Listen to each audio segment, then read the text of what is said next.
Hey guys, Dal here from Dal's Rigging and Crank Tips, a 2020 4K yeah. On today's episode, the perfect Donga setup. OGs only, alright? OGs only. Now, a Donga. What is a Donga? A Donga is a portable building. There's one right here.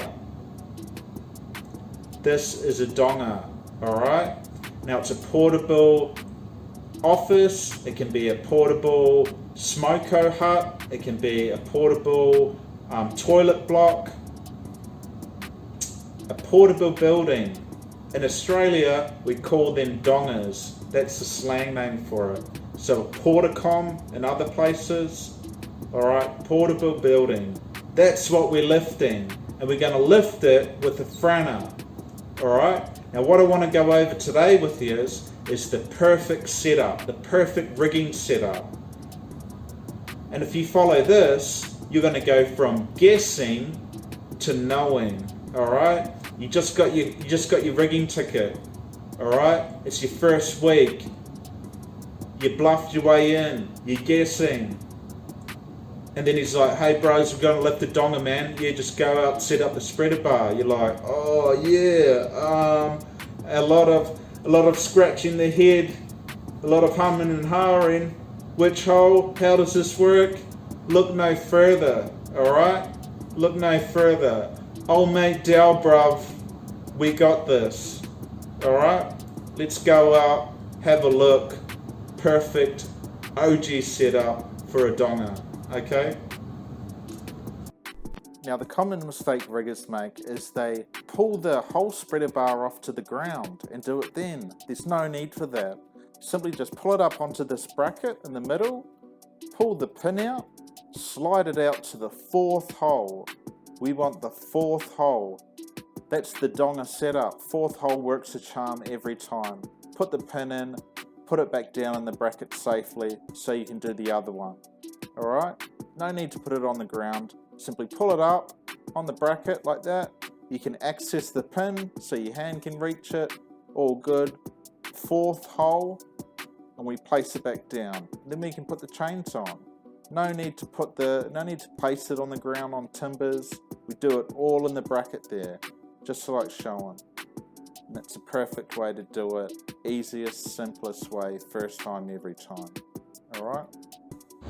Okay guys, so we've handled the spreader bar, how to put it on properly. Obviously, I've said it again, the fourth hole, alright? Fourth hole is a perfect setup for your spreader. Fits most Dongas. I've never had a Donga which isn't the fourth hole. I've had one or two, but they were really awkward Dongas, probably made in India, just weird dimensions. The lifting points were on the ends. It was just like, bros, what are you on about?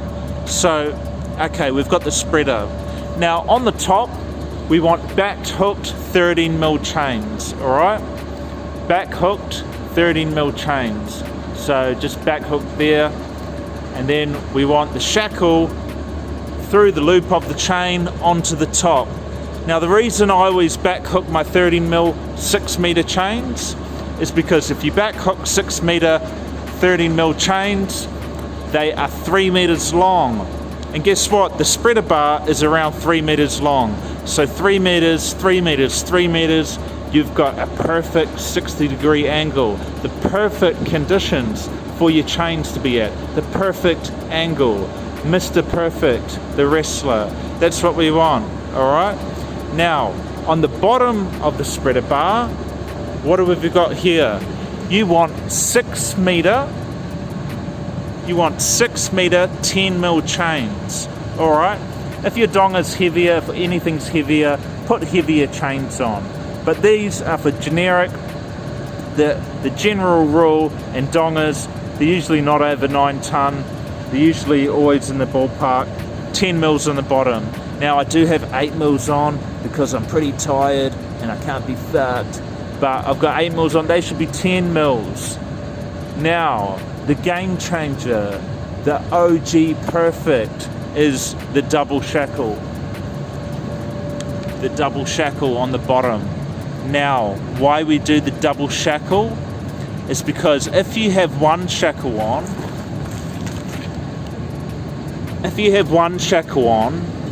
this here will be facing that way. Alright?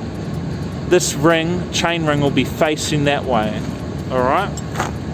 Now if it's facing that way, that chain comes down that way on the donga. The other chain comes down the other way. And they fight and they try and turn your ring that way, but they can't because you're fighting against the shackle. And so there's a lot of friction there. And so adding another shackle faces this ring sideways. It faces the ring sideways to the donga, and that means one chain will go perfectly down, other chain will go perfectly down, and it will be perfect. There's no twist in the chain.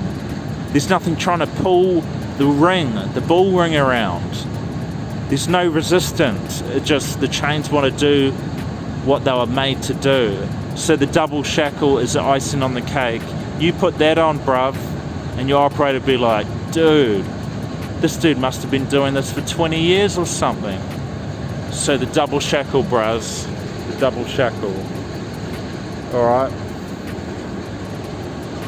Mr. Perfect. That's it. 13 mils up the top, back hooked, perfect angle, 4 holes out on your spreader bar. Don't put your spreader bar on the ground, leave it in the bracket, like as shown, do it all in the bracket, no need to get dirty. 10 mils on the bottom with the double shackle on the bottom. That's your perfect OG setup, guys, from old mate Dell, okay? There's one more thing I'm gonna talk about, but let's do it in the office, because we don't want to be out here in the elements, man. So I'll see you soon. Hey guys, now the last thing I want to talk about is this. Okay, let's put our imagination hats on. This is the donga right here.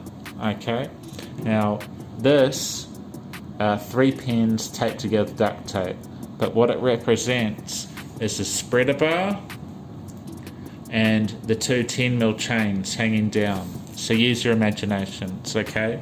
Now usually the franner will drive up to the donga perfectly in the middle, okay? This line to the middle. Alright, now what happens from here is you should have a tag line on one of these sides of the chain, either this side or that side. So you'll have a tag line attached there. Now what happens from here, which is a bit of a gripe of mine, is the franner driver will come up on the hook, and before he's even cleared this roof here, you got the rigger pulling on the chains, trying to whip it over this corner, and then trying to whip it over the other, and the spreader bar's going mental, and all the chains are flapping everywhere, and it's not. And he might miss that corner, and so they'll whip back, and then the franner driver will try to help him out by slewing sideways, and it's always just a mess to try to get it around the other side. There's actually no need to do that at all. Here's the solution, bruv. What you do is you attach a tag line to this side. You get the operator come up on the hook just above the roof. And now you're holding this side, remember, just above the roof. You tell him to drive forward, okay? He drives forward. The spreader bar and the end that you're holding on, it stays stationary. When he's driving forward, it naturally turns the spreader bar and the chains. Now if you keep this side a fist away from this wall, and you make sure that this spreader bar is straight over the top, it's facing that way, it's facing over, then this side here is going to be perfectly away from the wall of the donga. It's not going to land on top, because you're a fist away on this side. So as soon as that's straight, your spreader bar, and your chains are a fist away from this side, you come down. And you know that those chains aren't going to foul on here. And so there's no pulling the tag line over with the chains on the corner. There's no slewing from the operator involved. It's simple. You hold this position here fixed, this chain here fixed. He comes up on the hook. You simply just keep holding it. He drives forward. The spreader bar turns. And then you come down. There's no need for pulling the tagline and moving the spreader bar and all that jazz. So that's the tip, bros. That makes you look professional. It makes the whole process look smooth. There's no swinging of the chains. There's no swinging spreader bar. You're professional. All because old mate Dell, bruv. Old mate Dell. Anyway, like these videos, subscribe here. More tips on the way. More learnings. More sharing ideas. Like these videos, subscribe here. Dell's Rigging Crane Tips 2020, yeah.